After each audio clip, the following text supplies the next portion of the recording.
Where do you see that moving right now? Because there's the emergence of AI. I think by 2025, AI is going to power about 95% of all the customer interactions for the most part. What are you guys seeing over there in Ferrari, or even just your overall, as a young guy who's in that space? Well, I think one thing you're never going to lose is a personal touch. That's going to become so much more rare and valuable as time goes on, especially with the integration of AI. AI itself isn't going to be replacing jobs. It's going to be the people that know how to use AI. Daniel Lawrance Lopez, an inspiring force who's making waves both locally and globally. Born and raised in Calgary, Daniel is not just a content creator and businessman. He's a dynamic figure whose influence spans across industries from finance to marketing. As a faith-driven individual, Daniel has collaborated with world-class brands like Ferrari and orchestrated high-impact events such as The Gathering and Project X, which brings together elite entrepreneurs to share and grow. Known for speaking his mind with honesty and conviction, Daniel's life is a testament to the power of faith,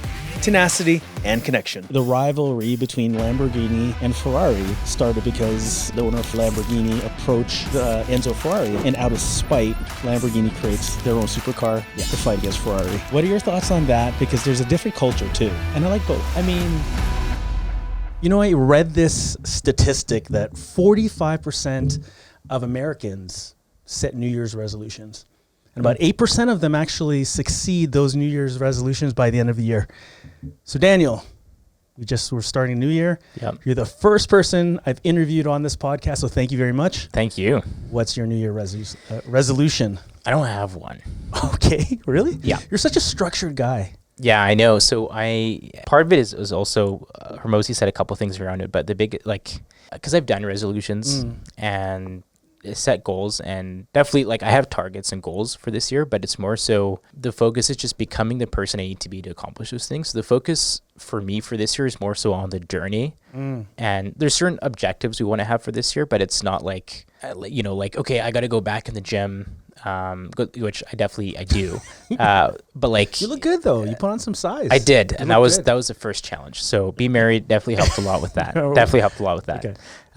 So I don't know, we have a couple goals. I guess if that's the resolution, then maybe that's it. But it's really just we don't have, where we're at right now in our life, I feel like we don't have the luxury to have resolutions because we just got to get it, put our head down and just work. Yeah, get your shit together first. And things are going to figure itself out. Right. Because we can't, there's so much we don't have control over. Right. We have so little control over our life because so many stuff just happens.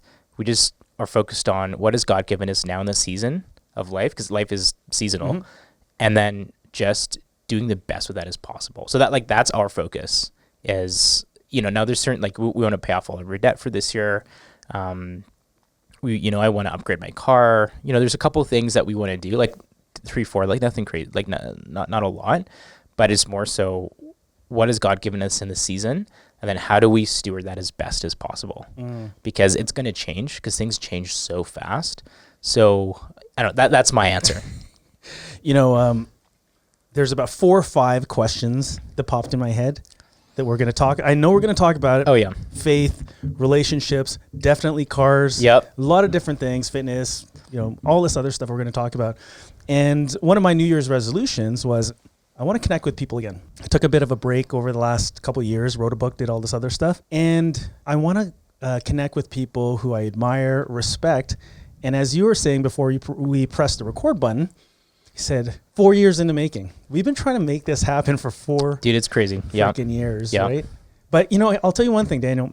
If we did an interview 4 years ago, it would be very different. Oh, 1,000%. And I think God has a weird way of it's the right place at the right time, at the right storyline, the right arc, the right canon, whatever it is. Yep. And that's why I'm so excited about sitting here across the table, is because you have so many different things. You've pivoted, you've gotten married. I want to know all about this stuff. I saw your travels, so that's one of your first new travels and all this other stuff. And I just want to touch on that kind of stuff. And you've moved away, so tell me what's new and exciting in your life right now. Yeah, so we moved, speaking of moving, we moved from the country to 15 minutes out of Airdrie, west of Airdrie, to we're in Kensington now, so just outside downtown, which is really nice. And started working at Ferrari the last 3.5 months ago, so that's been a ton of fun. Cool. And yeah, it's just been a lot of I don't know, vision stretching. I feel like the last year we're very much in survival mode. So now that things are financially starting to look a little bit better, and we're changing the way we look at ourselves too. I think we're doing a lot more vision casting and like, okay, what do we really want for just life? Like, what do we, lifestyle wise, like, what do we want our life to look like? What are things that, not just having more money, but like you have more money because you want to do something with it. Like, nobody just like, I want more money. It's like, no. Why do you want more money? Well, because you want to travel. You want, freedom to do what you want with who you want, when you want to do it. And so that's sort of where we're at right now is like, that's the biggest change over the last year and a half, being in a spot where we can actually dream without worry. So, yeah. Well, you talked about money. You touched on that. It's funny. We're just moving into the new year. I was reading another statistic that for New Year's, the U.S. spends around $1.3 billion on fireworks. Jeez. Which is nuts when you think about it. That's a big number. 3.5 billion? 1.3 billion in one day. 1.3 billion. So put in perspective, the Burj Khalifa is 1.5 billion to build. And when Facebook acquired I think it was Instagram or WhatsApp, one of those, it was like $1 billion back in 2012. So in one single day was what Facebook acquired another company. So, That's nuts. like speaking about this kind of stuff, you did do a pivot. So for those of you guys who don't know, you were in the financial services industry, and that's how you and I connected. Yeah. And now you're in something completely different. You touched a little bit about it, right? Ferraris. But so what are you doing now instead of financial advising? Yeah. So I work for Ferrari on the events side of things and on the marketing side. So the dealership here in Alberta owns a marketing agency, which I work for, and digital marketing, ads, SEO, etc. Help. We have a team and got clients there. But then on the flip side, also help run events with the business developer at Ferrari, Alberta, where we just put on like epic client experiences, and that's the fun. You've been part good of the at job. that. Like, that was your world. It's funny because Yeah. when I saw you in the financial services industry, I was like, man, he's also really good at this. You're good at that stuff too. But the events that you were putting on it's just unreal. And then, so you're talking about marketing, right? So you take a look at moving into marketing. And I just want to ask you this question, just because I've slowly jumped into marketing a little bit more. Where do you see that moving right now? Because there's the emergence of AI. I think by 2025, AI is going to power about 95% of all of the, of all the customer interactions for the most part. What are you guys seeing over there in Ferrari, or even just your overall, just, as a young guy who's in that space? Well, I think one thing you're never going to lose is a personal touch. That's going to become so much more rare and valuable as time goes on, especially with the integration of AI. AI itself isn't going to be replacing jobs. It's going to be the people that know how to use AI. And so, I use it for my work. There's a lot of things I don't know how to do. So it's like, all right, ChatGPT, give me, and then, but like I've had to become good at writing prompts because the value of AI only comes when you actually know how to write good prompts with ChatGPT. So, I think with everything going, and it's the same conversation that you would have had in 2000, right, during the .com, era, where it's like, well, everything's everyone's gonna lose your jobs. Right. Well, no, some jobs definitely shifted. Some people sure lost jobs, but it's like, how are you going to utilize that? And that personal touch aspect, that's never going to go away. It's going to be, if anything, a premium as time goes on. Right. And I think you're spot on, because when, let's say for instance, when the pandemic happened a couple of years ago, when 2008 happened, there are some businesses that actually did quite well. Like Ferrari did exceptionally well. Yeah. So, that personal touch. It's funny. I was on a podcast yesterday. We're talking about Lamborghini, right? And there's an advertisement that says the reason why we don't have TV commercials is because our customers don't watch TV. It's something along those lines. Yeah. And when you think about marketing, what else is there? Is it AR, augmented reality, voice to text, anything else that you guys are using there? Voice to text, sure. Like AR, I think, at least our dealership, I don't think we're using it. There's other dealerships in Dubai and stuff where, when you're designing your car, I think maybe Ferrari, there might be a software there, I'm not too sure. Where you could put on VR goggles or something and like see what it's like to be actually inside your car. There is, and again, I'm not on the sales side, so I don't know the details of the software, but I know, when you build out your Ferrari, you are able to see all the small details of it. So, you could do the whole virtual walk around and stuff like that. So that definitely is a possibility. I haven't played around with it, but well, we'll see. It's crazy. You're starting to see that also with just like real estate. I've envisioned you as a real estate agent. You know a lot of realtors as well. Yep. You never think about pivoting there? I definitely did at one point. It. Yeah. No, like not now. I don't want to do that now. I definitely did at one point. I had a chat with Sean Getty once a couple 2 years ago, and he was just like, dude, you'd kill it if you want to come into the game. I'll personally mentor you and like help you out. But I was just like, I don't know, because then what was it that prevented you? I think for me it was just I wasn't going to do that long term anyways. I knew Project X, which the events company, like I knew Project X is what I really wanted to do. So even if I pivoted to real estate, I'd have to like leave finance, go through all of that paperwork and everything, and then try to build my brand as a realtor, which can take time and put in all that work. The work's not the issue. But then if I'm going to leave in a year anyways, like why do that when I could just put that energy into finance, which I already had a brand and a clientele and like the ball was already moving there. It just didn't make sense. It's crazy because I was at Chris LaBelle's event a few events ago, and literally half of the room was all realtors. They're all wearing expensive watches, nice belts. And it's funny how realtors are like celebrities in this city. Like realtors are celebs. And even realtors are influencers now. Right. It's true. Which goes back into branding. I mean, I always saw you as a micro influencer as well. Like you got a brand and you're slowly growing that as well. Are you still like, what is your brand right now? Because I mean, years ago, if you and I did this podcast, we'd be wearing a suit and tie. You would definitely be wearing a 3-piece suit. Yeah, 100%. And a nice necktie. So you know why I don't wear 2 or 3-piece suits anymore? Okay, tell me. Because they don't fit me. What? Dude, I gained like 40 pounds. Like they don't fit me anymore. Is that right? And dude, like I could have spent a lot of money to replace all the suits. So that's why I only wear jackets and like khakis. Because dude, half of my pants, I have 4 pants right now. I just bought another pair last week. Right. So I have 5. So like, dude, I'm so disappointed. I have a 3-piece gold suit. I have a 3-piece gold suit from India that I got made. Doesn't fit. Nothing. The vest doesn't fit. Jacket's too tight on the shoulders now. Pants are like. But if you could, would you do it? Get back into it? Oh, 1,000%. I would. Because I still like dressing up. Like I think it's, mind you, working in marketing, you don't dress as fancy, and it's nice to just like put on whatever and like walk out the door. Right.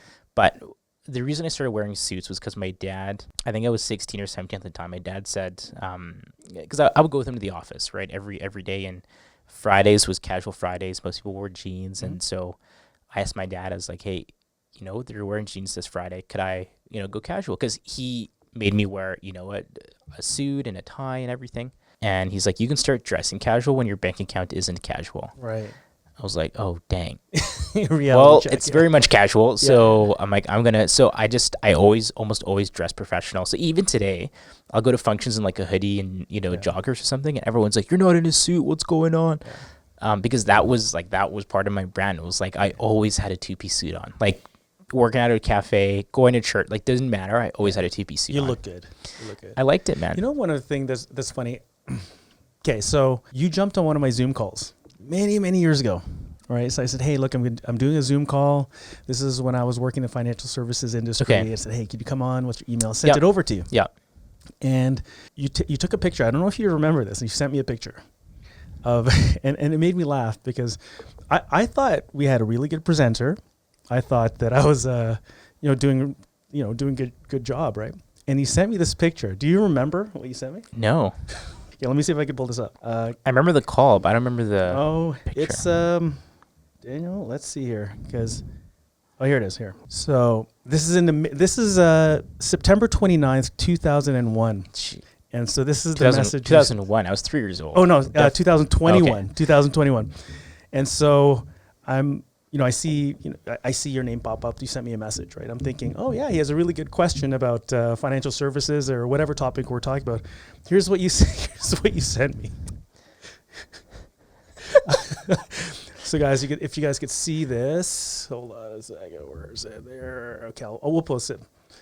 It says, I have the same tie. Like, this is... That's true. I do. It's from Amazon. You know, I think you gave me that tie too, didn't you? Wait, was that you or is that No, it wasn't me. This is like a stock photo. Yeah, but I did give you a tie like You that. did. The black one with the flowers on it. Yeah, Roses. you gave me that tie, Project X, the very first one. I show up without a tie, trying to be a cool guy, and all of you guys had ties. I'm like, damn. And then, so Daniel takes his tie off. He's like, here, you can have it. Right? I'm like, what? That's awesome, man. You're a very giving guy, though. You're always you're one of those guys that sees the good in people. We're just chatting about this before the podcast started, right? Tell me about like Project X now.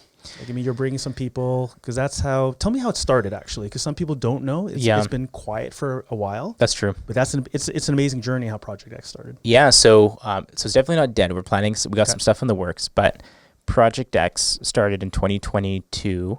I was still in finance, and post-COVID, I was looking on Eventbrite, meetup.com, based on, events or whatever, just to find events to go to, because world shut down, now things are opening up, and I just want to meet people, network. And so I couldn't find anything. There's a couple like free events, but they were run by like MLMs, network marketing. I'm like, I'm not going to go to these. So I want to do something that no one's really done before, and I've been to hundreds of events over the years, and take all the bad parts and the cringy things from networking events and just do the opposite. Do something that was like really cool. So I wrote in my journal sort of what I was thinking, something that was in like a cool venue, people dress up, we have good food, really good speakers, like just like, I don't want to say state of the art, but just super classy, very professional, very well put together, memorable. Right.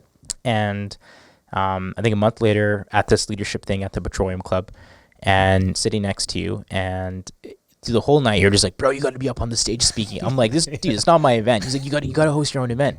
And then it's crazy because you started like giving me ideas of like what of events that an event I should do, and it was checking off all the things I had written down in my journal. So I was like, Mike, like, this is crazy, but like I actually wrote all of this down. Like, I want to do this. Yeah. And you were like, dude, I want to support you, and like, let me know what you need from me. Like, I want to help bring this to life. And then the speaker was going around the room and asking people what they're going to do differently in 2022, to grow. And she pointed at me first, and she was like, Daniel, what are you going to do differently? Yeah. And I was like, I'm going to run events. I'm going to do events for entrepreneurs. And she's like, what's stopping you from doing that? And I was like, because I've never run an event before. I have no idea what I'm doing. Yeah. And then, dude, after that, like, everyone came up to me and was like, bro, what's this event? This sounds so sick. I want to come. And I'm just like on the spot making up I'm like, it's going to be luxury. It's going to be this. I'm just like just spitballing random ideas, and everyone's like, this is so sick. And then fast forward, we hosted at the Ranchman's Club because you were a member, and we had 30 people. You were one of the speakers. Natasha Menza was one, Chucks Okafar, and Akeem Haynes. Right. And, we had food. I kept it at 30 people just to keep it more exclusive. It was really good. It was sweet. And so that was the first event, and I was like, this is awesome.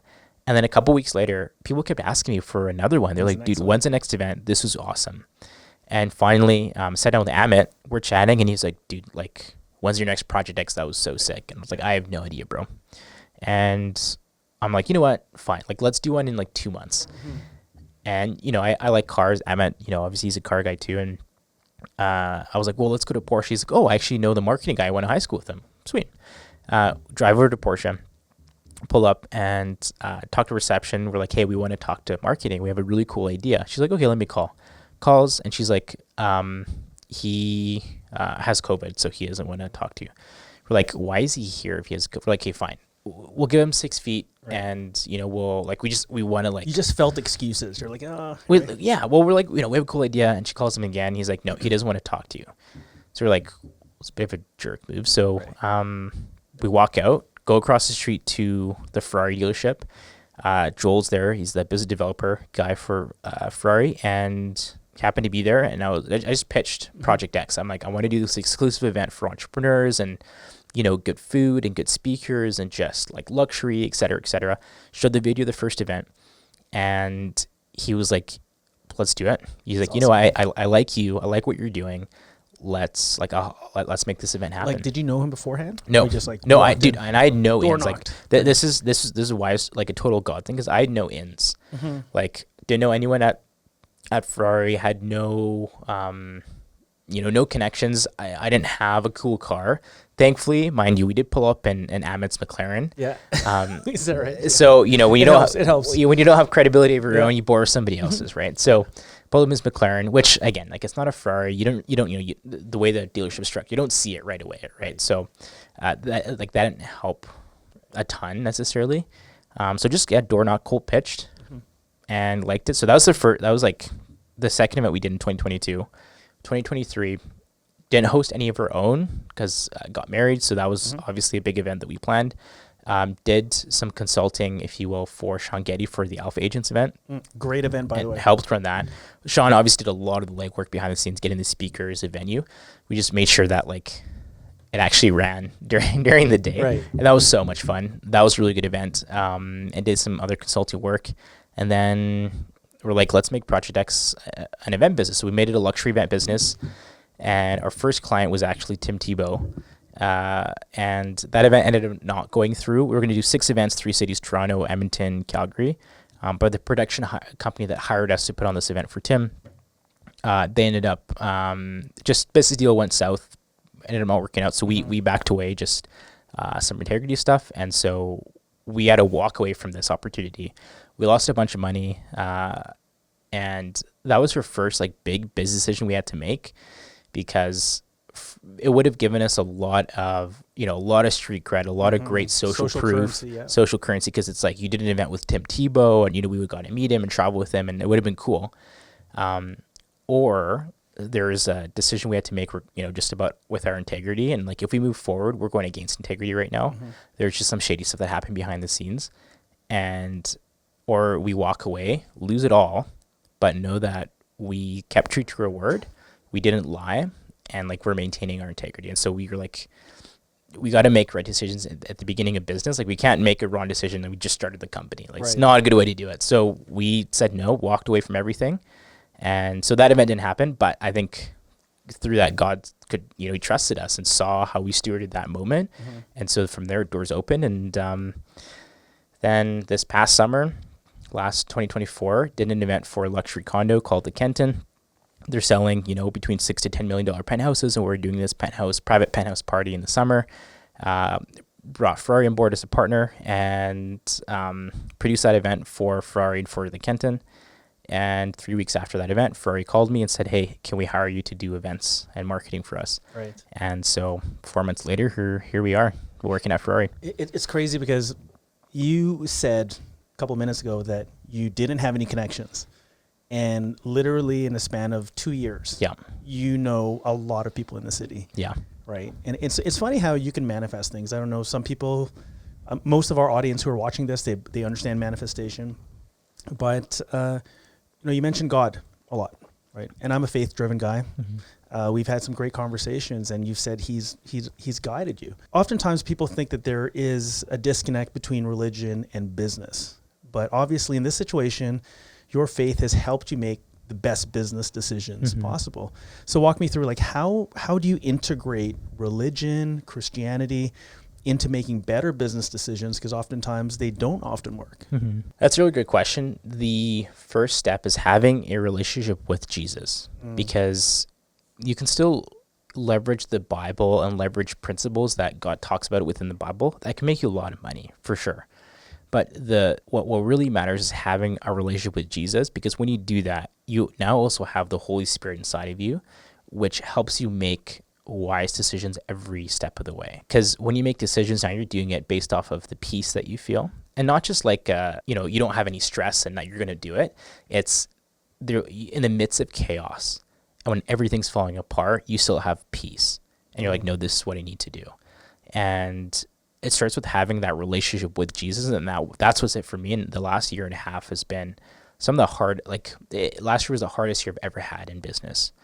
But we were able to make some good decisions because we were following what we felt God was asking us, because of that peace that we had when we took these steps. And dude, it was hard. Yeah. I mean, were there moments where you questioned, you're like, "Hey man, why are you why aren't you hooking me up? Why aren't you helping me out? Well, Because you're doing everything that he's asked of you. Yeah, it definitely moments where it's just like, why isn't it coming sooner? Like, Yeah. and even just like, am I on the right track? Like, is what I'm doing working? Is this? 'Cause that's the thing as an entrepreneur too. You don't know if what you're doing is actually going to work out. Like, that's the risk. That's part of where faith is involved. Is, you know, in the Bible, faith is it says the definition of faith is the substance of things hoped for, the evidence of things not seen. And so as an entrepreneur, especially, it's, you can't see what the end result is, and you just hope what you're doing is going to work, but you don't know for sure. Right. And so definitely last year, I'm like, I don't know if Project X is going to, as a business, work out, but we felt God asked us to do that. We had a lot of peace about leaving finance, you know, spent 7 years in finance, leaving my career in finance. Your brand. To jump all in, Entire right? branding My was whole behind brand. Dude, I even struggled making content for about 8 months because I'm like, I don't know what to talk about. Because Well, you're busy ripping apart those MLMs. yeah, It's hilarious content, by the way. That was so fun. good. Maybe we should get back to that. You should, But it was crazy because we did the Kenton event with Ferrari. You know, a couple billionaires showed up and it was a really cool event. A lot of cars. And 2 days later, you're with me walking my buddy's dog, picking up its crap. Yes, yeah. Because we literally were doing whatever we could to make ends meet. Like, because we just we didn't have like almost any money. Like it was tight, like really tight. And we knew that going into jumping all in, but we're like, this is a sacrifice that like we're willing to make because we feel God's asking us to do this. We know it's going to pay off somehow. We don't know how, we don't know when. We're just going to do it. You know, I remember that very clearly. We drive all the way down south. Yeah. We're like, I think we're having coffee or something. Yeah. It was like, and you said, hey, sorry, I got to do something. I got to go down south. I got to, walk my friend's dog, whatever it may be. So we went all the way down there. We're walking around, you're picking up shit, and you said that. You're like, holy crap, here I am picking up shit. I'm doing whatever I can to survive. But here's the one thing that I did notice is you're laughing, you're smiling, you're giggling, you're making fun of yourself. And I think sometimes it's important for us to, when we're going through shit in life, we tend to feel sorry for ourselves. We tend to focus on the things that aren't working for us. But here you are, we're walking around. And actually you had a great conversation with one of the ladies who was walking by her dog or something. And just that interaction, it's so easy to feel sorry for yourself, but not once did I ever see you feel sorry for yourself. Like, did you ever feel like you had this imposter syndrome as you're going through this transition moving forward? You're like, yeah, I'm happy, but really deep down inside, I'm not happy, or I'm just faking this, or just putting on a show. Do you ever have that feeling? No, because I think that's where having that relationship with Jesus comes into plays, because I knew that this was for a reason. I knew that there's a bigger purpose at the end of the day. And so even when we, moved in with my wife's grandma in the middle of the country, we were still, it was tough. There was a lot of nights we just cried, but we were so fulfilled. Because we're like, this is the grind. Like, this is what it means to pursue faith and to like just work it out. And it was the weirdest thing. Where like we actually felt happy, and I didn't feel the imposter syndrome was more so. I think when I started working at Ferrari, I was like, okay, how do I talk to these people? Because I don't come from wealth, and this is a very new realm to me. So I think it was more so that of like, do we even have value to give to this demographic? That's where the imposter syndrome played into effect. But from a happiness standpoint, no. Like I think we've been, that part definitely haven't faked. Like that's, if we've been happy and fulfilled, it's because we have. You've always been a happy, giggling, funny guy. We crack jokes here and there. Yep. One of the things that really stands out about you is, again, that ability to look back. And I'm thinking about a book by Viktor Frankl. I'm not sure if you've ever read it, Man's Search for Meaning. No. It's a great book. So it's this guy. He's concentration camp. He's a professor, and what he starts to notice that everyone around him in the concentration camps, as World War II, are dying. And you would think that people are dying because they're getting gassed by the Nazis, but they're not. They're actually dying because of starvation. Why bother eating? I'm a prisoner of war. Why am I going to eat? They're just going to kill me anyways. So people just slowly start to die. And he said, once humans lose hope, they die. And the one part of the book, I was telling this to Victor yesterday. Victor, by the way, is our producer. He's off camera right now. So he wonders, who's Victor? So I was telling Victor this, and I said, there's a chapter in the book, Man's Search for Meaning, where Viktor Frankl is getting his ass kicked by Nazi guards. And he's all bleeding, and he sits down there, and he starts smiling. And all the prisoners are looking at him and saying, you just got your ass kicked. Why are you smiling? He said, this is going to be a great chapter in the book I'm writing. And his goal was, I'm going to write a book when I get out of this concentration camp. So that's his entire goal. He's like, I'm going to finish this amazing book of this entire experience.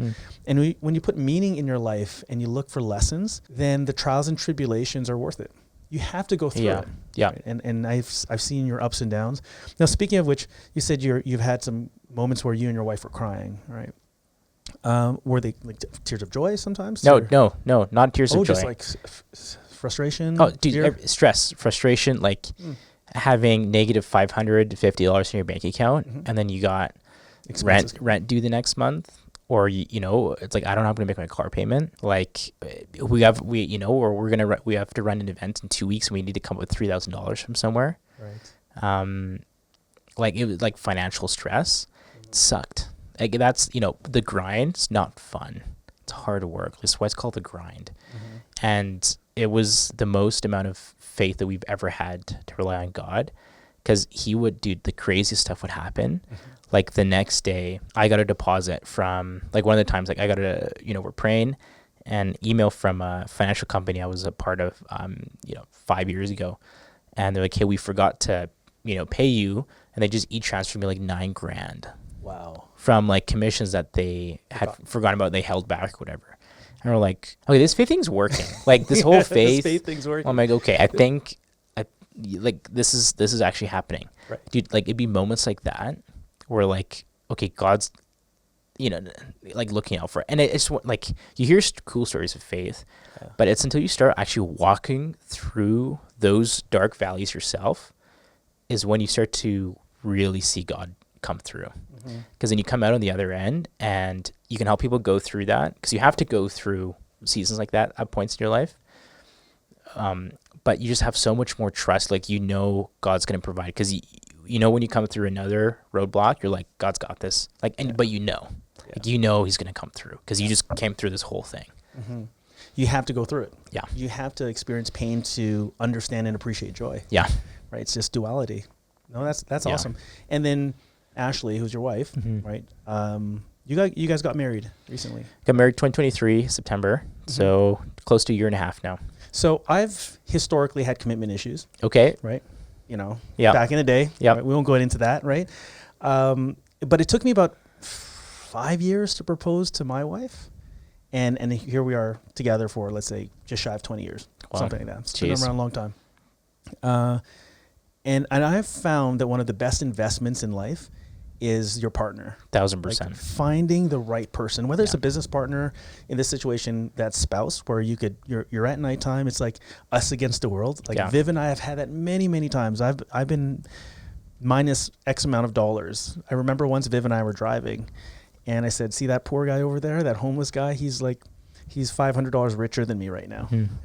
She's like, really? I'm like, yeah, I'm down a lot of money. And this was, we were just chatting about this earlier, when I lost my restaurants. Like you have to go through that. But when you have your partner who's with you, and most partners, like, I don't know, maybe you could speak on your behalf of your generation, that the women just leave. It's like, screw this. I expect my man to have X amount of dollars. What did you do to convince her to stick around with you? Oh gosh. Like, I mean, because your journey to get married, it's quite quick. Like, it took you 5 years to propose. How long did it take you again? Oh man. From like the moment we liked each other to getting married was a year and a half. Crazy. Like, we got engaged March of 2023, then married that September. So engaged for 6 months. Like, officially dating for 9 months, I think. But like, we had been best friends for about a year and a half, 2 years. So, that definitely helped. But when we got married, we had only known each, like, actually just like known each other for a total of maybe 4 years. Wow. What's crazy is, so I met her at church because I was a young adults leader. And whenever I meet a new young adult, I'd, record the information in contacts so I could add that to like our spreadsheet. So I did email reminders and stuff, right? We got married on the exact same 4 years to the date that I met her for the first time. Really? Didn't even realize it. I went through a contact card. Man. Dude, like literally the Sunday, September 10th, 2019. And that's when we got married, Sunday, September 10th, 2024. to 2023. Yeah, like to the day. Like it was nuts. Right. It was crazy. So, so to answer your question, how I convinced her to stick around, well, Aside from your charm and stunning good looks, come on. yeah. Well, I mean that's a given. hard to convince just on that. So one of the conversations we had before we even got engaged, I'd asked her, I am born to be in business. I know God's called me to be an entrepreneur.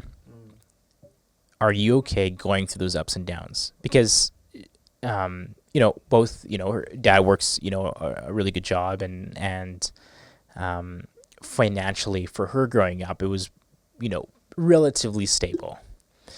And so I told her, like, it's gonna be inconsistent. Mm-hmm.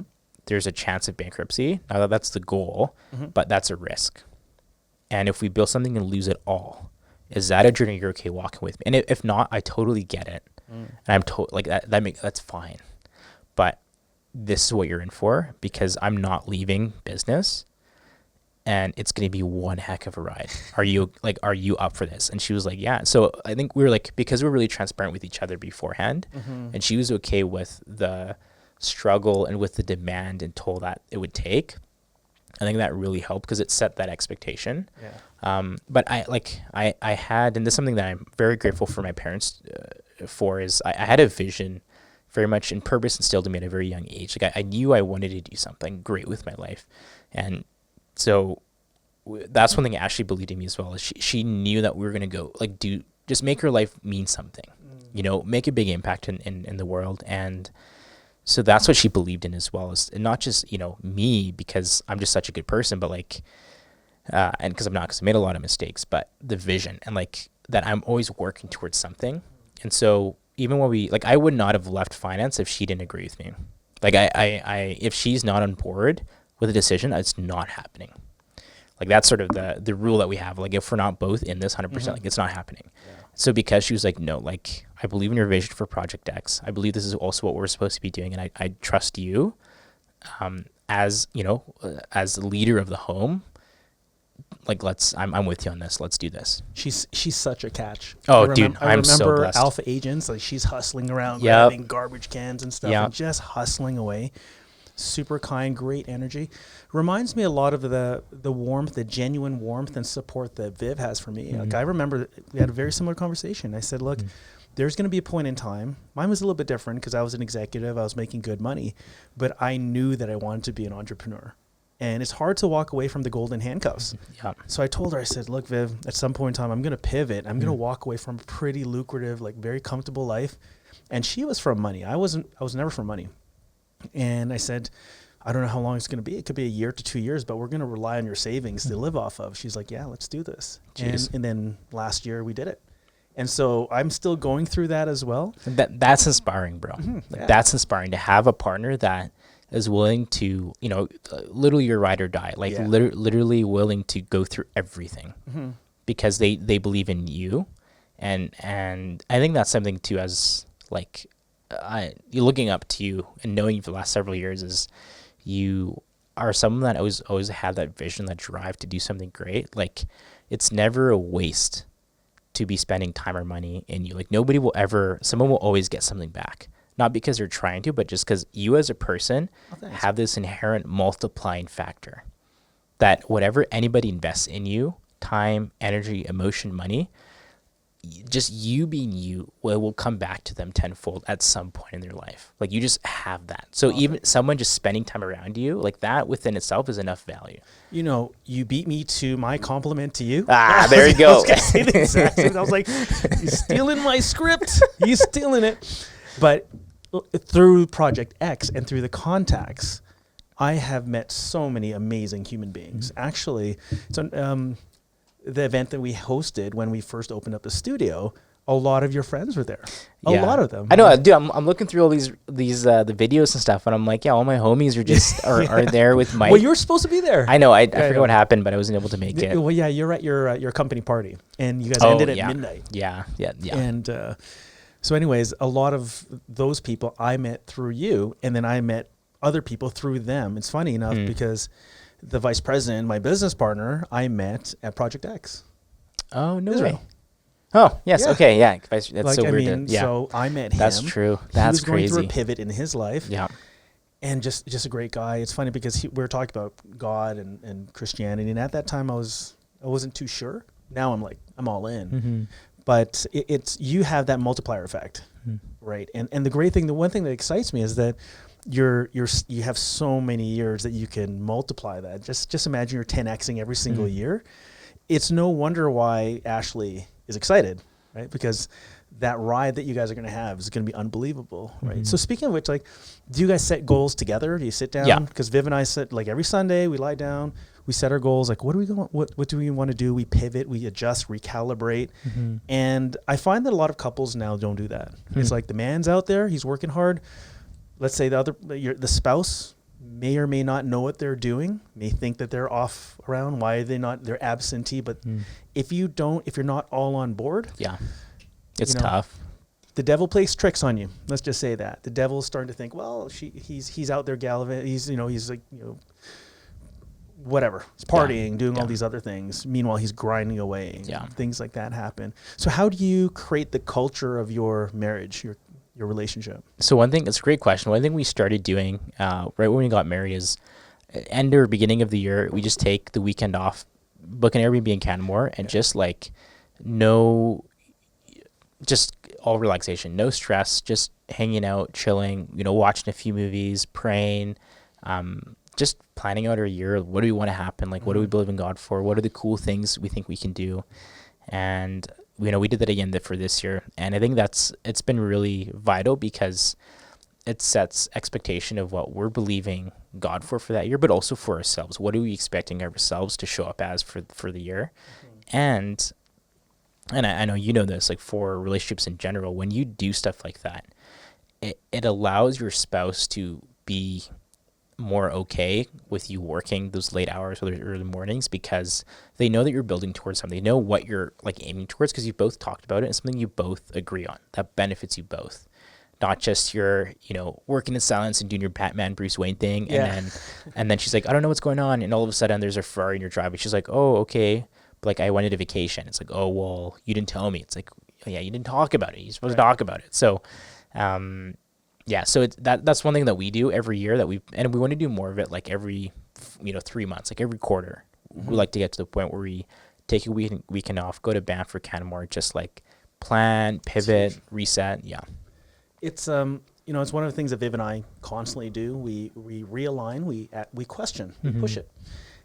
The other step that we also do is when I included Viv as my business partner, just night and day, just took off. So when she has a vested interest in the activities and actions that I'm doing, and I know you guys are business partners as well, now you could talk to each other. Yeah. The challenge sometimes is like, when do you separate being business partners when you come home? Like, are you only talking shop? Yeah. So Viv and I are always, she became my accountability partner, right? She'll tell me, hey, look, your belly's getting a little bit big. You got to work out. And when you remove ego from the relationship, and it's just coming from a place of love, because the worst is when you have friends and you're getting morbidly obese, or you're just losing yourself and your friend's like, oh, you're fine, you're beautiful, you're good. And I'm like, the person who really loves you and cares about you is going to stop you from eating that last piece of pizza. Yeah. Right.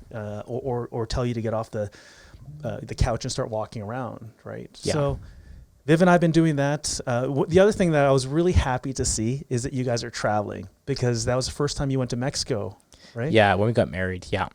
How was that? That was so sick, bro. Okay. Here's your first time in all-inclusive. First time at an all-inclusive. First time in Mexico. Here's the hard part was go there. And the first first 2.5, 3 days, I struggled because the fact that you can wake up at 11 a.m., watch a movie, go have breakfast, go to sleep, go to the beach, to not do anything was a foreign concept for me. Yeah. So when Ashley's like, okay, well, we'll just hang out, chill. I'm like, no, we got at 5 a.m., 5:50 is the sunrise. We got skeet shooting at 6:30, archery at 7. I'm like, we got to plan something. Every hour, I'm like, we paid X amount of money. We took 7 days off. We're going to maximize our time in Mexico. You're like me when I used to go to buffets. I'm like, they're not going to make money off of me. I'm going to eat as much as I can, even though I should have stopped an hour ago. You're not making money off of sheer principle. Yeah. Okay. So you're maximizing time. That was the first like 3.5 days, first half. I struggled to not do anything because my mind's always on. Like I always got to be on the go. I have to be doing something. And Mexico was a good shift in that aspect for me because after the first half, I was like, oh, it's actually okay to not do anything. It's okay to sleep in, to stay up late, to go to the beach for 4 hours, like to not do anything. And then by the end of it, bro, I'm like, okay. Like I'm looking at, okay, how much would it cost to buy a resort? How can we make this a profitable venture? I'm like, this is so sick. I'm like, why don't more people do this? This is, and dude, and like we only paid for flights, 7-day all-inclusive at a 5-star resort. And like everything all in was about $3,200 for both of us. That's crazy. It's crazy. That's a steal. Yeah. So I'm like, it's not a lot of money. And you could do that once to 2 times a year. It's only a week you're taking off. I'm like, that's a dream, bro. So, we want to do more of that for this year for sure. But yeah, first time we did the all inclusive, at the end of it was like, I was sold, bro. Yeah. I'm like, I'm going to buy the timeshares. I'm going to like, dude, whatever. And I didn't, but like, I was in a very vulnerable mental state. I'm like, I will buy everything. It was a 50-50. You're like, do we go into debt? It's an investment. It's an investment. Yes. Right? Yeah, I would have bought it. So I'm glad that didn't happen. But I do think that timeshares work if you have a family. Absolutely. Man. Fair. Yeah. Like I have a friend of mine makes boatload of money and he's a chairman's status, which is the highest at the Marriott. Okay. And so when I was in Hawaii, Viv and I were in Hawaii. We're staying at this hotel, $400 a night, which is insanely expensive. And it was the shittiest hotel in Hawaii. My friend says, "Hey, what are you guys doing?" I'm like, "We're in Hawaii." They're like, "I have a place in Hawaii. Why don't you come stay with us?" I'm like, you don't want to overstep your boundaries. Comes, picks me up. We go to his spot at the Marriott, and because he has highest status, he's the guy that when he flies into an airplane, flies into a country, there's a limo waiting for him, like highest status.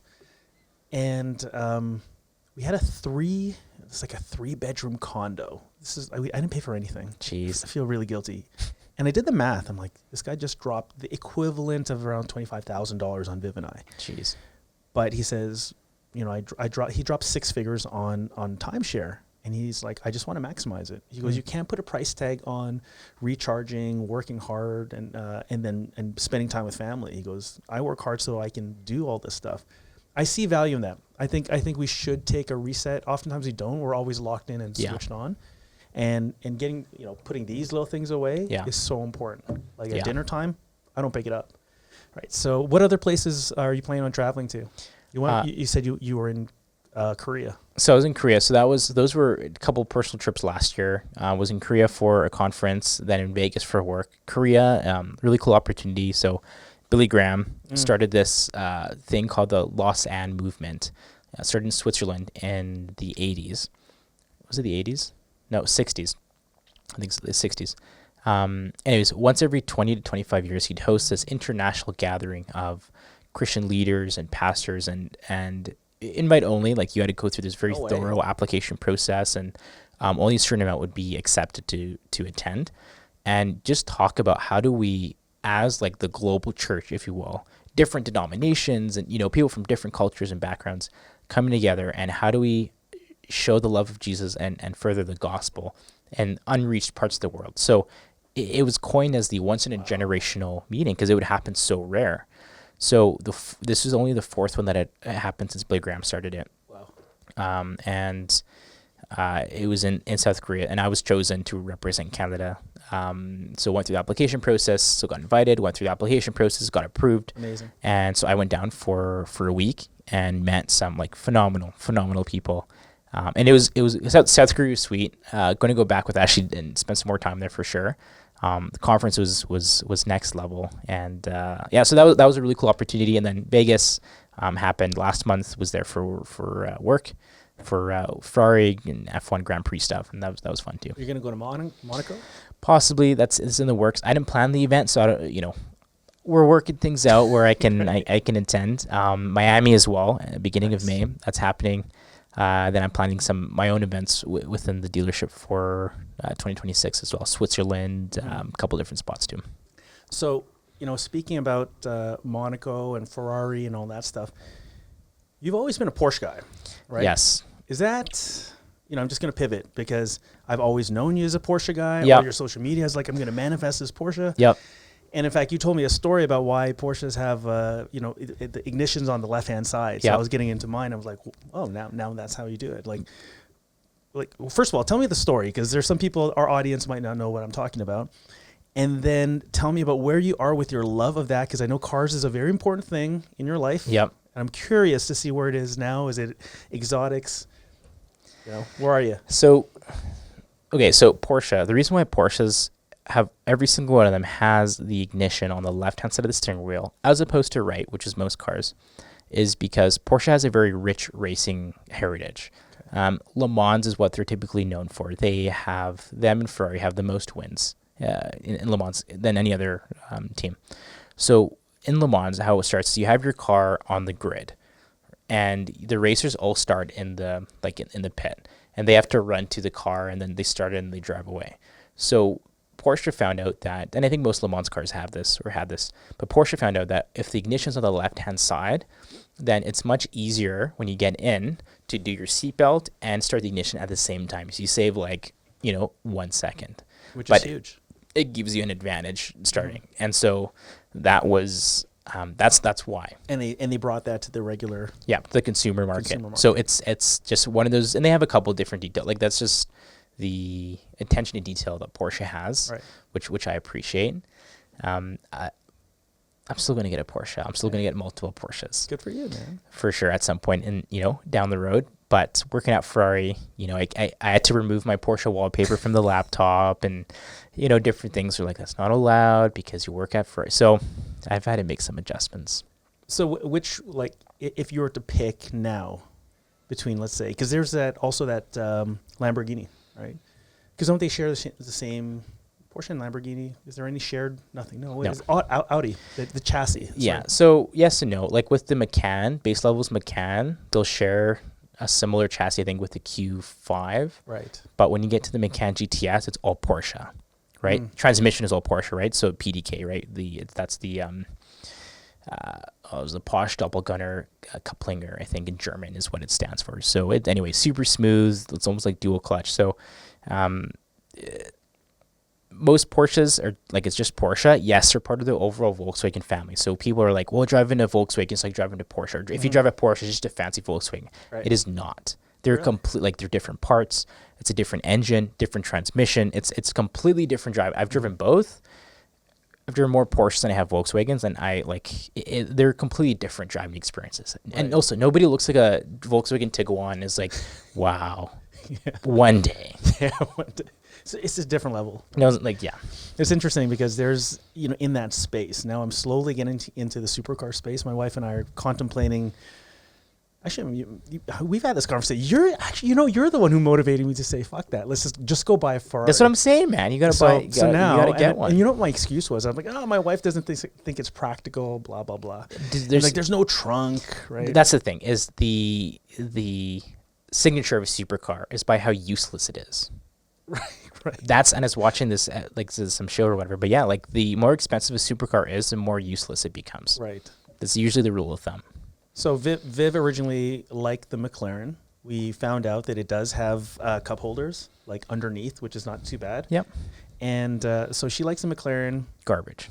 Really? No, I can't afford one, so it's take it with a grain of salt. But someone told me that it's like a 10 out of 10 hot girl. It looks beautiful, but very high maintenance. Yes, I could see that. They also are very uncomfortable to drive because they're built for a track. It's a racing car. Right. So if you're trying to go for a cruise, your back's going to be sore after an hour. I was looking at the Portofino or the California T. Very comfortable. Very usable. There's a trunk. Yep. Yeah. There's a trunk. You could put a set of golf clubs. But if you don't have a California T, just get the California. It doesn't sound like a Ferrari. Fair. I mean, you could do some exhaust work if you wanted to, but we have a California T in stock. You really? Yeah. It's black, brown leather. It's really nice. Yeah. We'll chat later. But black Ferrari looks weird. Oh no, this one is has to be red. No, I think it was black. Yeah, I mean, you could wrap it. Anyways, I digress. So, okay.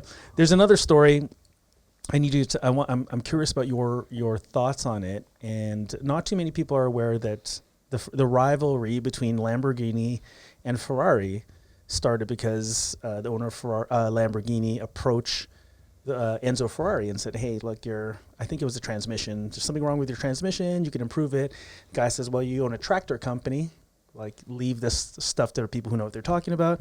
And out of spite, Lamborghini creates their own supercar to fight against Ferrari. What are your thoughts on that? Because there's a different culture too. Like, they're just different people, man. Yeah. And I like both. Yeah. Right. I mean, Ferrari's old money. Yeah. Ferrari has a very different brand vibe to it. Ferrari is a racing company. Right. That is their, similar to Porsche, but longer too, is Ferrari's that's their heritage, is just racing. Like that's it. That's what they're known for.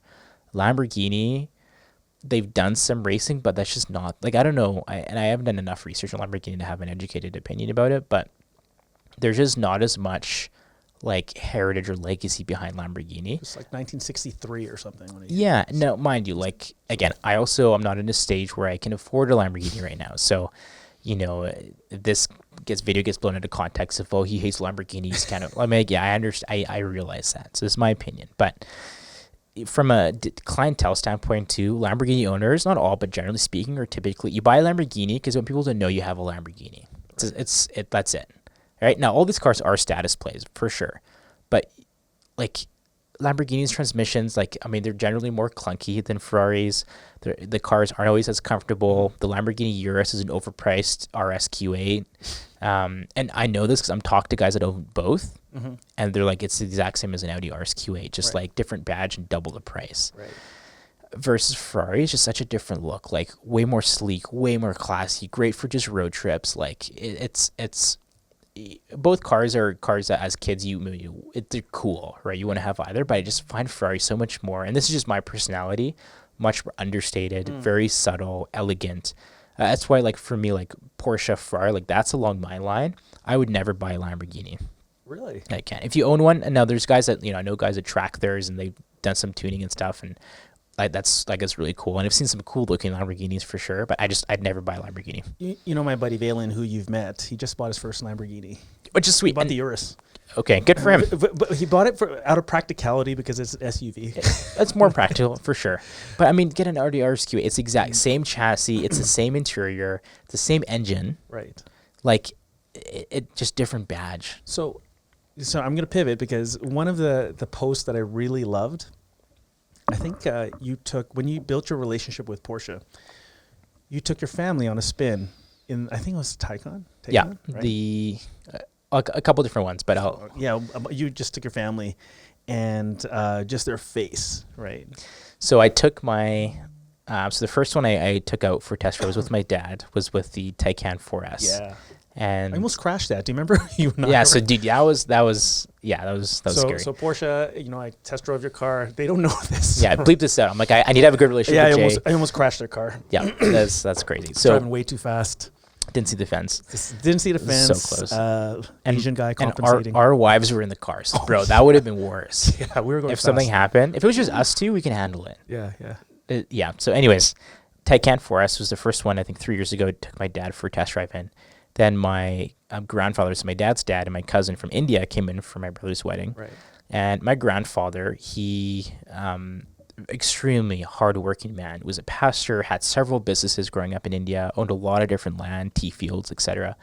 And he never owned like a luxury car. He's very, very modest, like, you know, and they have properties and stuff, but he never wanted, like, not flashy watches and cars, like, just was not his thing. Mm-hmm. And so, like, he's never set foot in a Mercedes. So coming here, I talked to Jay at Porsche, and I was like, I want to do something. And so he hooked us up with the Panamera Turbo, and, you know, it's a $200,000 car. And my grandfather's face and my cousin too, they were ecstatic. My grandfather he's not a very emotional person. Like, he doesn't show a lot of emotion. But his smile and just, you could see like his eyes, like it just, so I recorded the whole thing, and, you know, I had drop a gear and just like gun it. And he would just the biggest smile on his face. And I feel like tearing up now too, thinking about it. Like, it's moments like those that that drive me to work hard because, you know, I don't know when he's going to pass away. And I just like, I want to make my family proud. And, you know, yes, it's just a car, gets you A to B, but like, it's a whole different experience. And to be able to be at a point where your family can enjoy the fruits of your labor because they've given so much and they've sacrificed so much to get to the point where I'm at. Like I just that's why I want to have nice cars. It's not just so people can like take pictures of me. I don't care about that. Is I want my friends and I want my family especially to enjoy and everything, because like they're part of the journey. They're part of this whole thing. And it was a reminder having my grandfather there, because it's like, this is why I'm doing what I'm doing. You know, obviously Ashley comes first and then the family, but even still, like even taking Ashley out in, you know, the new BMW i7, it's their competitor to Maybach. So super luxury, you know, we're taking her out when we take out a Porsche or Maserati for a couple of days or whatever. And seeing her reaction is just like, it's just like, I don't know. It hits different. You're like, you just want to go 1,000 miles an hour because you're like, I want to have this stuff, not because it's stuff, but like it just brings so much joy, and you're like, I want people to enjoy as much as I do. I want other people to enjoy in this whole journey. Yeah, so it was a cool experience. You know, there's a lot of people, and I've said this many times. I don't know if I've told you this before, but prosperity without purpose is misery. A lot of rich people without purpose, they're miserable. Yeah. And purpose without prosperity is frustration. I want to change the world, but I'm broke. And it's frustrated, like, how come all these other wealthy people are wealthy and they get a chance to do that? I love the fact that family's so important to you. I actually almost teared up too, because like my dad is going through, he has early stage of dementia. I probably have him mentally the way he is for the next year, 2 years, who knows, right? And you want to leave that memory. You know, you want to leave that. It's funny because I drove my Tesla across. First of all, Teslas are not meant for long distances, so it took me forever to go across Canada. Oh my gosh, you drove to Toronto? Drove to Toronto in the Tesla. Oh my gosh. So just imagine how long that takes. You know, every 400 kilometers you got to charge this thing. But I drove it, not one, to prove that a Tesla can go across Canada, but that was beside the point. It was because my dad has never sat in a Tesla, and I wanted him to experience it. That's cool. So, I mean, we work hard as men to do the noble and honorable thing, and you're continuing to do that. And, you know, your family is important to you, right? I met them. They're wonderful people. I know that we're approaching, man, we could talk for 2 hours, right? Yeah. But one of the things that I think is quite amazing about your story is the multicultural. So you're half Indian, half Guatemalan. Yeah. And, you know, I married a white. And you married a white girl. Yep. Right. So tell me about the family dynamics with two different, and we'll get into education because I really want to touch on that because you're educated through other venues. But tell me about your life growing up, because how they raised you, there's a reason why you get teary-eyed when you're talking about your family, because they're important. And it starts when you were a child. So tell me a little bit about that. Let's go back in a time machine. Tell me a bit about that then. So, yeah, geez. Well, I mean, like any kid, growing up, you think your life is just normal. Like that's how everyone's life is. So I didn't think that there's two completely different cultures like blended together. So it was great because the food was phenomenal. Like, I mean, I grew up eating spicy and having chai, 3 times a day. And like, I mean, it was great. So, you know, it definitely allowed me to be, I'm very adventurous with my food. Right. So traveling different countries, it's like, I won't say no to anything. I've had goat brain. I've had balut twice, second time with you. Oh, no, really? Yeah. It's kind of gross. Yeah, it's gross. A goat brain, it was steamed, and, you know, it's not like goats don't have very large brains to begin with, so it's not a lot. It feels like how brain would feel in your mouth, like a steamed brain. It was flavorless. Like a putty? Yeah, like think of like a marshmallow with little ridges in it. Like very like bouncy, soft, jello-y texture to it. It's what a brain feels like. Where did you eat that? India. That was in India. Oh, no way. Yeah, it's a delicacy. Interesting. I had this leaf. I forget the name off the top of my head, but after you eat food, you have this sort of leaf that puts some spices and like little things on it. Guy lit on fire, put it in my mouth. So it was like burning leaf on fire in my mouth, and then my whole mouth went cold, and the smoke comes out. It was the craziest experience. So like I love trying food, and that definitely, because growing up having a lot of different types of cuisines, it definitely I appreciate other cultures' food. But my parents were, and just phenomenal parents. Like they were very open to me becoming an entrepreneur, because culturally it's very much, you go to school, that's it, you get a good job. Because back in, different countries in Latin America and in India, education does equate the type of job you have. In Canada and the US, it's not the case, right? Very, very different scenario. So I'm very blessed to have parents who, my dad was like, I'm okay if you don't go to university, but you need to have purpose. You need to figure out what's your why, and you got to have some type of direction. Like you got to be doing something. But he's at the same time, he's like, if you do go to university, you got to know why. Like, don't just go because you don't know what else to do. Like, that's a waste of time. Right. So it's a very logical and intentional decisions that I had to make post high school. And seeing my dad run a business too, my grandfather businesses on my mom's side, everybody had a business who was in, had like their own accounting firm or was a lawyer, like in that capacity. So both sides of my family, I was very exposed to that. And so it wasn't weird that I became an entrepreneur. It's sort of, it was like, yeah, like we figured like that checks out. Right. So that growing up, I think that really helped build that foundation, that sense of purpose and vision. And my parents always listened to sermons and audiobooks. I had a ton of books that, he read to better himself. So growing up in an environment where my parents were always trying to better themselves too, instilled that, personal development and all that in my life at a really early age. The great thing you did talk about that is that you had parents that supported you. Yeah. Right. I mean, coming from the Asian background, if you're not a doctor, a lawyer, accountant, or in the Philippines, a nurse, like you're a failure. Yeah. You're a complete failure. And it's just culturally we came from a third world country where the goal isn't to thrive, it's to survive.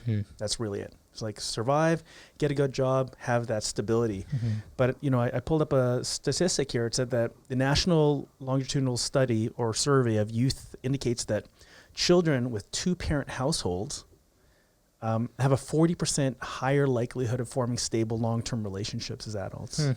And the fact that you had two parents who are extremely supportive is a testament. You could see that. You could see the relationships that you're currently fostering right now and all of that other stuff.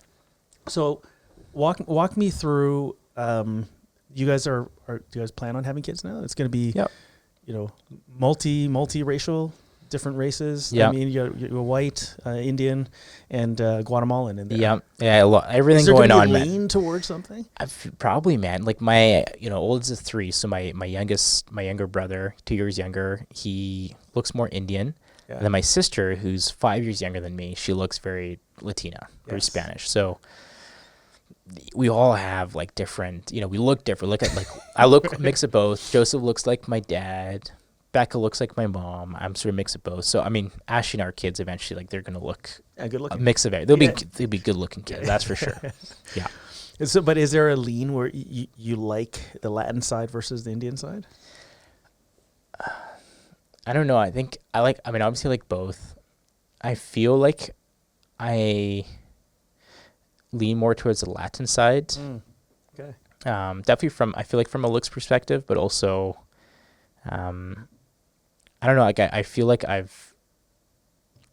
there's a stronger connection there, and that not that like I don't love the Indian side by any means. Love Indian food and love Indian culture, and it's a ton of fun. But I don't know. There's something different about the Guatemalan side. I also haven't been there as much as I have to India too, so I think it's on our bucket list is to go more. Right. But the Latino side is very like Filipinos, very familial, very. There's an important relationship with taking care of your parents, respecting them, working hard, love of family, creation of memories, a lot of laughter, versus some other cultures where I think the culture is predicated mainly on like work, make a lot of money. Like they put a high premium on how much money you make versus quality. I'm not saying this is just a generic statement because, Filipinos versus, let's say, Japanese or Chinese, which put a premium on how much money you make, where Filipinos are like, just be happy. Right. I'm not saying this, it's a nice balance if you can find that. Right. Yep.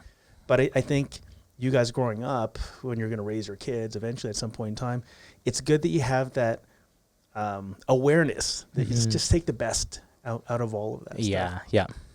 Candace Owens also talks about, again, that importance of having a two-person, like a father figure in the family, which will help generate or help foster more men out there. Let's quickly talk about this because this is a topic. Because you introduced me to Andrew Tate. Did I? Yeah. Jeez. Okay. You didn't know that. I did not know that. So it was you and Donnie. That's funny. We're talking, right? And we're having chicken wings downtown. And yeah, I remember that. And then the name Andrew Tate comes up. I didn't know who this guy was. That's right? funny. I'm just not as active. But the only thing I knew was something that popped up on my feed. Andrew Tate is misogynist and got canceled. Like he got removed from social media. So that's the only I didn't know. Had no clue this. And I made that comment to you guys. I said, "Oh, he's a misogynist or something." And you guys said, "No, this guy's amazing." You went into more detail, and I realized that I'm not educated about this guy. And some people listening to this, most of my audience do like him. Some people don't, but they're a good thing. Viv listens to him all the time. She's like, "Yeah, that's like he speaks the truth." His delivery is harsh. Yeah. But you need that because men right now are getting soft. Yeah. Right. So you are, it's obvious you're a great family man. You're a great husband, awesome friend, community builder, and you're also a mentor, right? You're mentoring a lot of people. Tell me what's missing in men's lives today that separates them from previous generations where they work harder versus this softer. I'm not saying you don't need feelings, but you're significantly softer than the previous generation. Like, what are we missing? Fathers. Okay, yeah. No, but like biggest thing, 51% of men in the U.S. are fatherless. That is an epidemic that has been, the last 2 generations has been a huge, huge issue, is absent fathers. And that's why someone like Andrew Tate became so popular, is because you have all these men, these boys, who have a desire to become a man, but didn't know where to look. They were tired of looking towards rappers and celebrities, but they didn't have an alternative. And someone like Andrew Tate comes along who is talking about how do you be a good man to attract a wife? How do you, stay fit and be able to protect your family? How do you build wealth and build this empire so you can do whatever you want with who you want, et cetera, et cetera. And he sort of filled the role of a lot of these boys as fathers and who wanted to become men. And, caveat too, I don't agree with everything Andrew Tate says, but a lot of what he says is delivery is harsh, yes, but there's a lot of truth in what he says. So I think one of the biggest epidemics is a lack of fathers and a lack of strong male figures in my generation especially.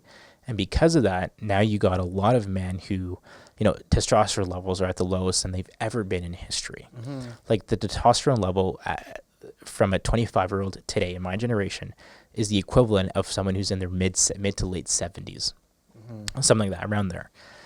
Extremely low. Like 3 generations ago, if you lived past 25 was a miracle because you went through World War II. Like that's what you were dealing with. And you had 3 kids. Like nuts. Just freaking insane. I can't imagine having 3 kids at this stage, right? We don't have 1 yet, And so I think not having fathers is one of the biggest issues because that leads to like everything else. Most issues would be solved. A lot of society issues would be solved if there was a father present. Because there's also families that their fathers are like they have a father, but because he's working, 120 hours a week for his whole life, he's just never there. Yeah. And obviously there's priorities and boundaries for sure, but like there's a father that exists, but he's not present. You know what I mean? So I'd say that's one of the biggest issues. Yeah, and that's the emergence of gangs and people they come home and they don't have a father figure. They get the male acceptance and brotherhood from a gang. which causes them to go through a life of crime. Yeah. All this other stuff, and it's this nasty, vicious cycle. Yeah. You did touch on a few things about testosterone, so I want to touch on that topic. Is it because of there's a lot of tofu, because there's eat a lot of tofu, there's estrogen in there. Like someone told me, they're like, I don't eat tofu. I mean, you can eat it. I eat tofu, but if you eat it every single day, and like, I'm not a scientist, right? So hopefully I don't get canceled because of this. But they're like, look, all these men who are being vegan are not pumping up their testosterone. Like, yeah, I mean, that's definitely. I think it's part of it. I don't know anyone who actually eats tofu consistently, aside from you, I guess. Once a week. Yeah. Once a week. Really? Yeah. I just can't. I don't like tofu. Maybe once a week, I would say. Like, Taste. it's part of it. It's just add. It's interesting. I was looking at the carnivore diet, and I really liked it because there's a lot of benefits from the carnivore diet. The problem is economically, it's going to cost a fortune. It costs a lot. Well, for me to have a ribeye steak every single day. Yeah, I mean, with any diet, I think with any diet, we have to be careful because what results for one person is not going to be yours because different blood types. And like, I think if you go to a dietitian or nutritionist, see your doctor and get like your whole report on your body and how it works, then I think that's when you should develop a diet that makes sense for your body makeup because it's different for everybody. Right. So I know some people who take the carnivore diet and that's completely changed the game. And some people take it and their health gets messed up. It's like, it's an elimination diet. Yeah. You remove certain things, and it's supposed to be the last of them. Like, interesting. Try all these other keto, whatever, and paleo, and it was pescatarian. And usually the carnivore diet, when all of those have failed, it's usually the last one. But interesting. It's one of those things you don't just jump in right away. Like, it's going to fuck with your body. Yeah. It's not, like, it's pretty intense. Yeah. Speaking on the estrogen and the feminization of men, the Greek philosopher Nietzsche, German philosopher Nietzsche, he says that one of the biggest threats to society is that he doesn't actually say the feminization of men, but the deterioration of the masculine energy, where masculine energy is predominantly, assertiveness, strong-willed versus more of a weaker side. And we're starting to see a lot of men who maybe have the traditional energy, masculine energy, and people are just saying, oh, it's toxic masculinity, where, like, I think it's crazy. I think we need to have men being men. Yeah. Be a fucking man. You know what I mean? And sure, it's great to have feelings. I used to be quiet about my thoughts on these things. And as I view society, as an old man that I am, I'm looking now, I'm like, man, where are men getting where are their role models? Like, are they even working out? Most of them are soft now, sitting in front of a computer typing, and you make a comment, they get sad. Yeah. So I think, like, who gets cyberbullied? Like, man, I don't know. It's pretty lame. Why to get cyberbullied? Yeah, like, just turn it off. Turn it off. Don't care. Don't put so much control and validation to people who you don't give a shit about or you don't know. I mean, now easier said than done. There's exceptions, but anyway, those are my I don't know, dude. That's a good, like, I think part of it too, like, just society as a whole has become softer. You look at, I think, maybe it's your generation with parenting of everyone gets a trophy. Right, so parents my parents beat. Well, I know. I think it's a great way to do it because awesome. Because then everyone gets a trophy mentality. Is you don't understand how to deal with loss, right? And so you grow up your whole life when you expecting things to just work out for you and like to win and everything, and then when you don't, you just throw a temper tantrum. But then like you're 42, you shouldn't be doing that. Yeah. But like you've never learned how to grow up, right? And I think, the society trying to be more accepting and conducive to raising, because you had one generation where men were not emotionally vulnerable, that, didn't really care too much about their family, didn't show affection to their wife. They worked, and then that was it. Like, they worked, they had sex, and then like done. End of story. Went to war, like very tough, hard. And it was like, then it's like flipped the whole other way. Where it was like, okay, bro, you're only emotional. Like, you gotta like put a pause in this at some point, or they don't work and they're extremely lazy, or there's just no drive, or there's no ambition, there's no, and then it's like, and then you're just attracted to another dude, and you're like, bro, come on, like what's going on here? Right. It's funny. I have a friend of mine who's gay, and he said, what's going on with this other stuff? I don't know if this is going to make the cut, by the way, like this, but no, this particular comment, because I don't want to butcher the story, but he says to me, he goes, oh man, so he's gay, and he's like, I don't understand men trying to be a woman. And I said, well, this is interesting coming from a gay guy. And he says, call me old fashioned. Whatever happened to, a guy being attracted to a guy? He goes, call me old fashioned. Because now it's like, that's funny. A guy being attracted to a girl who identifies as a guy. It was just all this like fluidity was really interesting. It's funny. I was telling my wife that I strongly support LGBTQ like values. I do very, very strongly. Like hardcore. I'm a hardcore supporter of the LGBTQ community. Did you know that about that? No. I'm waiting to hear your expansion on this. Well, like LGBTQ stands for Let's Grow Business Together Quietly. Oh, okay. Well, yes. Like let's grow business together quietly. Okay. Do it, work in silence, hustle hard, and grow our businesses. And that's what we got to do. Yeah, okay. I support that. I support that. I see your look on your face like, what? Right. But no, I Daniel, we're at the minute and 20 mark here. I mean, hour and 20 mark here, and we could talk for 2-3 hours. But I know you got other things to do. What message do you want people to hear right now? Like, I know that if there's a message, not necessarily for the younger generation, but to society in general, what message would you want to leave behind? And so that we can use this platform, we can create a community that can learn from each other. Something I've been noticing the last 6 months is that I've come across a lot of people who seem to be very hesitant to jumping into what they feel their purpose is. And I would say, definitely do it with wisdom, but you have everything you need to get started. And I've been guilty of trying to have all my ducks lined up, when in reality, I only needed turkeys, not ducks, right. And not in a row. And so it's just like, life will never be perfect. You'll never be in your ideal state. Battles are never won in ideal circumstances. Like you're never going to have the perfect opportunity to pull the trigger and make something happen. Like, so you just got to do it. Right. At the same time, I think there's also been an unhealthy amount of emphasis on hustle culture, where it's success at the expense of everything. Right. And that's something advice I'd give to like my generation, where a lot of young guys are becoming rich fast, but they haven't built their character to sustain it, and so it destroys them.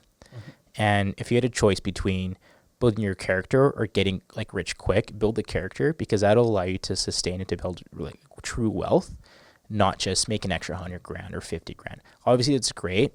Wouldn't hurt to use more money, but if your character isn't there, you're not going to sustain it. And I'd say don't sacrifice your family, don't sacrifice your marriage to build a business or to get wealthy. You can get wealthy and have a great marriage and great family. That is possible.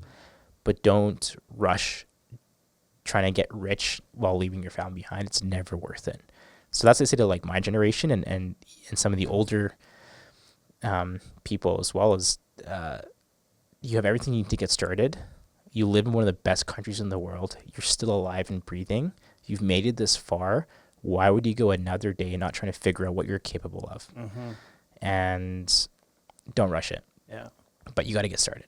It's funny. The older I get, I read this quote. The older I get, I realize how right my dad was. Honestly, like yep. I mean, like the older I get, you start to have that wisdom, and you just dropped a ton of wisdom. I appreciate you. I love what you're doing. I love the man that you're becoming. I'm blessed to be part of this journey and to see it.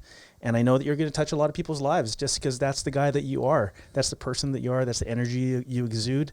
And so continue doing that. Lastly, how can people follow you? And what else are you working on that we can support you? Thanks, brother. So you can follow me on Instagram. I am Daniel Lawrence Lopez. And in terms of support, I'm starting to post a bunch more content. Keep tuned to different events. Trying to do some more Project X events this year. Not a lot, 2 or 3.